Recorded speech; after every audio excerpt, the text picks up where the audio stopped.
1888년 지치고 우울한 표정의 한 사내가 프랑스의 남부의 조용한 마을 아르를 찾아옵니다. 그의 이름은 빈센트 반 고흐. 네덜란드 출신의 무명 화가였던 고흐는 왜 프랑스 남쪽 끝에 위치한 아르까지 오게 된 것일까요? 우선 빈센트 반 고흐의 삶을 간단히 훑어보도록 하겠습니다. 고흐는 1853년 네덜란드 남부에 위치한 준데르트에서 목사인 테오도리스 반 고흐의 아들로 태어났습니다. 고흐는 아들 셋, 딸 셋, 총 6남매의 맏아들로 알려져 있지만 사실 1년 먼저 태어난 형이 한 명 있었으니 그 이름이 빈센트였습니다.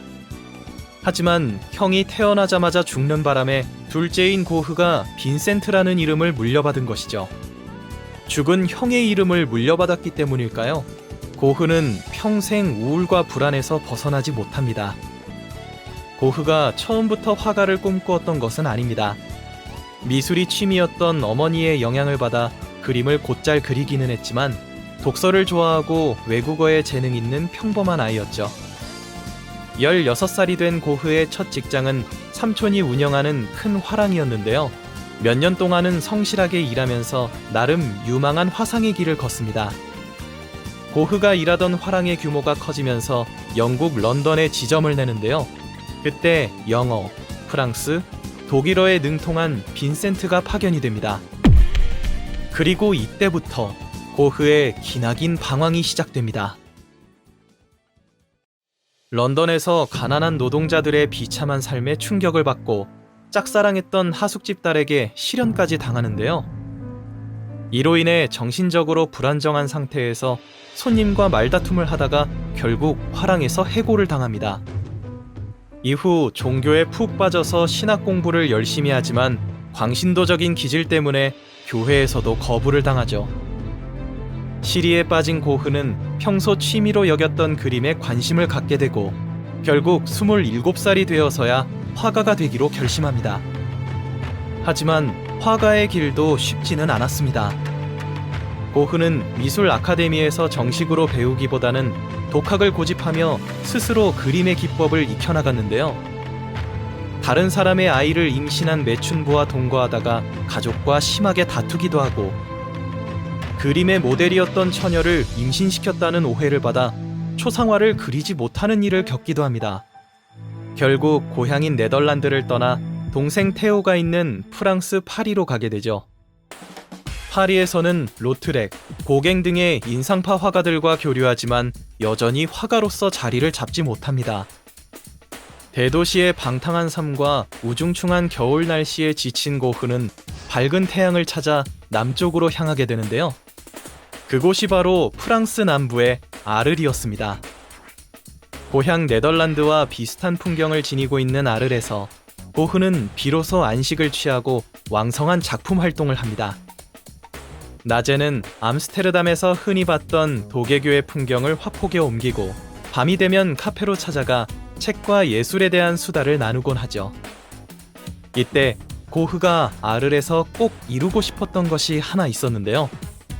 바로 화가들이 모여 작품을 공동으로 팔고 수익을 분배하는 화가 공동체를 만드는 것이었습니다. 고흐는 자신이 아는 모든 화가들에게 초청 편지를 보내지만 그 제안에 응했던 것은 고갱뿐이었습니다. 하지만 사실 고갱도 고흐의 뜻에 동의했던 것은 아니었습니다. 무명 화가였던 고흐가 계속 작품을 그릴 수 있었던 것은 성공한 화상인 동생 테오의 도움 덕분이었는데요. 고갱 역시 고흐 곁에서 테오의 안정적인 지원을 받고 싶었던 것이죠. 고흐는 고갱의 방문을 순수하게 환영하지만 둘의 만남은 새드엔딩으로 마무리됩니다. 처음에는 함께 작업을 하고 이야기를 나누며 친하게 지냈지만 둘에게는 좁힐 수 없는 성격과 작품관의 차이가 존재했죠. 큰 다툼 끝에 고흐가 면도칼로 자신의 귀를 자르면서 둘의 관계는 파탄이 납니다. 이후 고흐의 정신 상태는 점점 더 불안정해졌고 결국 2년 후 파리 근교의 오베르에서 스스로 목숨을 끊게 됩니다. 고흐가 15개월 동안 머물며 200점이 넘는 엄청난 양의 작품을 탄생시킨 아르는 어떤 곳일까요? 아를은 1년 동안 해가 뜨는 날이 300일 정도로 화창한 날씨를 자랑하는 곳입니다. 아담한 도시를 걷다 보면 의외의 풍경에 깜짝 놀라게 되는데요. 로마의 콜로세움과 닮은 커다란 원형 경기장이 있기 때문입니다. 21m의 높이에 출입문이 60여 개나 되는 이 경기장은 무려 2만 1천 명이나 수용할 수 있습니다. 기원전 30년경 로마의 아우구스티누스 황제 때부터 아를은 프랑스 남부의 주요 도시로 전성기를 누렸는데요. 그때 극장, 광장에 이어 이 거대한 원형 경기장까지 들어섭니다. 실제로 고흐의 구경꾼들이라는 작품을 보면 경기장에서 투우를 구경하는 사람들의 모습이 담겨 있는데요. 지금도 부활절 축제 기간이 되면 이 경기장에서 투우 경기를 개최하고 있다고 합니다. 원형 경기장과 더불어 여행객의 눈길을 끄는 곳이 있는데요. 바로 강가에 위치한 콘스탄티누스의 목욕탕입니다. 4세기경 로마 제국은 총 4명이 각자의 영역을 지키는 사두정치 체제였는데요. 로마 제국을 동로마와 서로마로 나누고 각 지역에 정제와 부제를 두는 방식이었습니다. 당시 서로마의 정제였던 콘스탄티우스가 사망하자 그의 아들인 콘스탄티누스가 후계자로 추대되는데요. 콘스탄티누스는 프랑크족을 상대로 한 전쟁에서 현 프랑스 땅인 갈리아 영토를 지켜냅니다. 이 성공을 기반으로 라이벌들과의 전쟁에서 모두 승리하면서 제국을 통일하고 유일한 황제의 자리에 오르는데요. 황제가 된 콘스탄티누스는 중요한 본거지인 프랑크 지역의 아르레, 시민들을 위한 목욕탕을 새로 건축했던 것입니다. 한때는 프랑스 지역의 주요 도시로 번영을 누리며 원형 경기장과 대형 목욕탕까지 들어섰던 프랑스의 작은 로마, 아를. 강렬한 태양이 내리쬐는 프로방스의 풍경을 고흐의 예술혼이 남긴 그림들을 통해 감상해 보시기 바랍니다.